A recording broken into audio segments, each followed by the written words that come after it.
Ang lalaki, 1-2. Yan, si Mamaris din yan. Dalawa, kukunin ka lang. Para ayaw ko naman pala ng prami. Kakasawang pusa.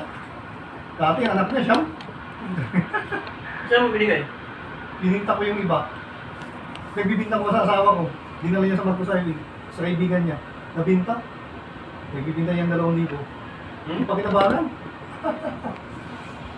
Tapos pinatungan ng yung nag-anuhan niya. Ginawa 2,500. Sabi halo ba yan ano? Ano siya, Siamese saka sa Persian cat saka Siamese. Kaya nasabi kong, kaya naging Persian cat siya. Yung Persian cat niya, yung ano niya kasi, yung putis niya, yung balahibo niya mahaba sa Persian yun. Yung mukha niya, sa Siamese kasi yung Siamese, may mga itim-itim ang mukha. Yung tayo niya. Ayan. Ito yung tatay niya. Ayan.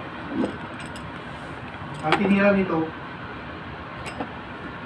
nito yung Siamese.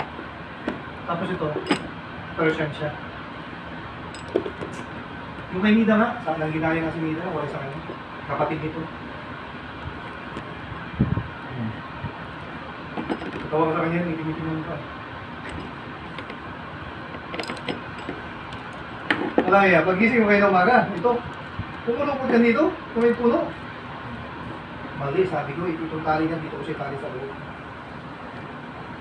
Oo, tama. Para hindi siya papalupot kasi siya. Tapos hindi siya makakit sa bahay niya sa taas. No? Nice. Ito daw isa layas yan. Gara-gara kasi yan. Bumili nga ako doon sa kahapon sa ano. Bumili ako kahapon sa singer ng yung manok ng leg lang, puro leg ng pwede ko. Hindi ako 2 kilo. 90 lang ang kilo. Lumati na. Kada ano ko, pag